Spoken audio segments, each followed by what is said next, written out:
Ya, saudara, seorang wanita muda asal Ponorogo, Jawa Timur ditemukan tewas mengenaskan di sebuah kamar kos di Madiun. Saat ditemukan, kedua tangan dan kaki terikat kabel antena TV. Dugaan sementara, wanita yang berprofesi sebagai pemandu lagu ini tewas akibat dibunuh. Lalu mengapa ia menemui ajal dengan begitu mengenaskan? Saudara, simak berkas buser Cinta Terlarang Berakhir Kematian selengkapnya.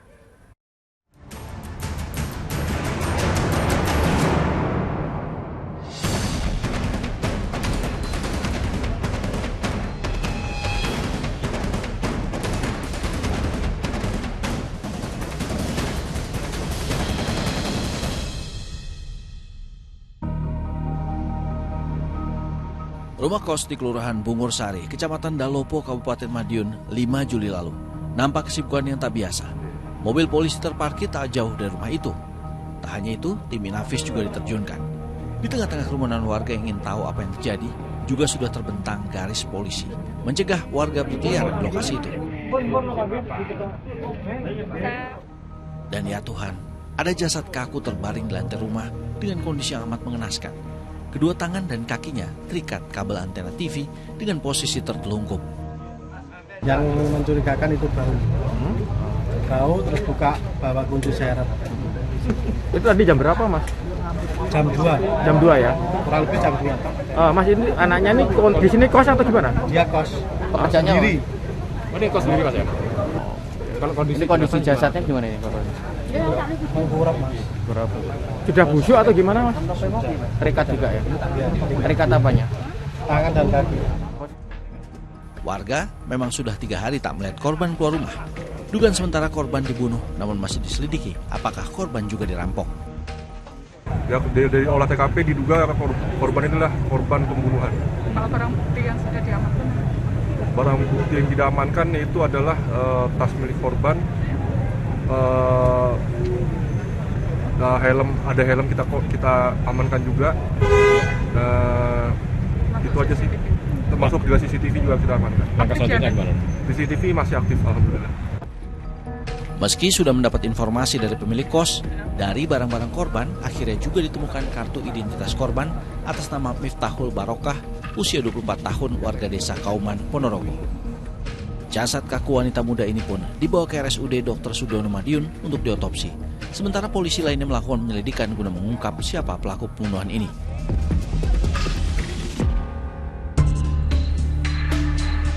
Ayah dan kakak korban yang datang ke kamar jenazah RSUD Dr. Sudono Madiun masih tak percaya jika Miftahul meninggal dengan tidak wajar.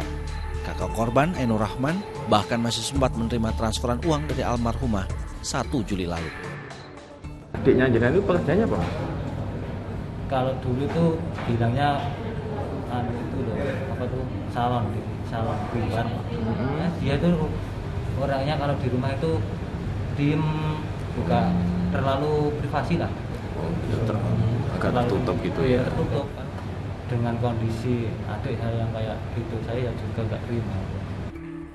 Hampir 2 jam lebih, tim forensik Rumah Sakit Bayangkara Kediri bersama tim medis Rumah Sakit Umum Daerah Dr. Sudono Madiun dan didampingi sejumlah anggota Polres Madiun mengotopsi mayat Miftahul Barokah.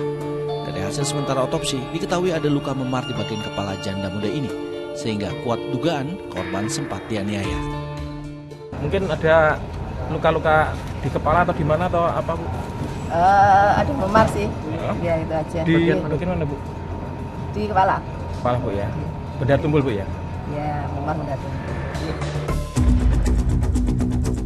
Penyelidikan polisi mulai menunjukkan titik terang. Pemeriksaan sejumlah saksi mata, olah tempat kejadian perkara di lokasi pembunuhan, dan fakta yang ada di rekaman CCTV.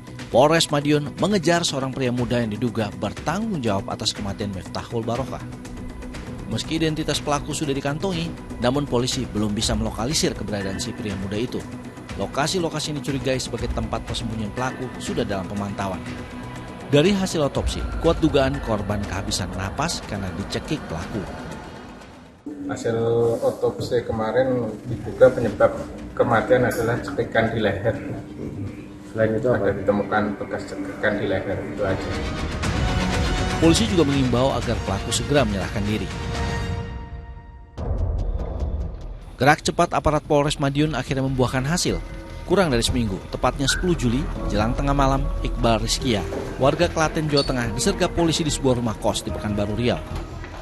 Alhamdulillah tadi pagi dini hari terduga pelaku sudah diamankan oleh tim Satreskrim Polres Madiun di Sumatera, tepatnya di Pekanbaru. Sementara kita akan melakukan pendalaman terkait dengan motif pelaku, bagaimana kronologis kejadian, olah TKP, kita lakukan rekonstruksi.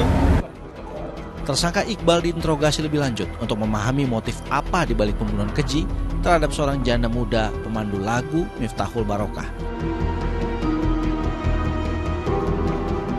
Kenapa Iqbal Rizkia, seorang kuli bangunan berusia 28 tahun ini, begitu tega membunuh Miftahul Barokah, dan apa status hubungan mereka berdua? Kamu sakit hatinya sakit apa? Dikatain seperti apa? Di pekok korban. Mana? Di pokok mana? Dibanding istri pulang lebih cantik dia daripada istrimu itu. Hubunganmu apa sama korban? Punya hubungan apa sama korban itu kamu? Sebenarnya cuma satu mesra. Udah berapa lama kenal, Mas? Berapa lama hubungan, Mas? Sebelumnya udah Desember 2022. Kenalan segitu lewat Facebook. Rasa sakit hati Iqbal terhadap sang janda muda, ditambah lagi ketergiurannya melihat harta Miftahul, membuatnya gelap mata. Lihat isi dompet korban banyak uang 100.000 dalam jumlah lumayan banyak.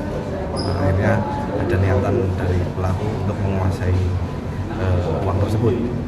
Kemudian dari Senin ya baru dilaksanakan eksekusi pada saat korban dalam keadaan lengah ya, pada tidur telungkup sambil main HP. Kemudian dicekik dari belakang dengan tangan kosong, akhirnya meninggal dunia ya. Kemudian diikat karena masih dalam kondisi kejang untuk korban. Kemudian setelah itu pelaku membawa kabur dompet, HP, dan sepeda motor milik korban.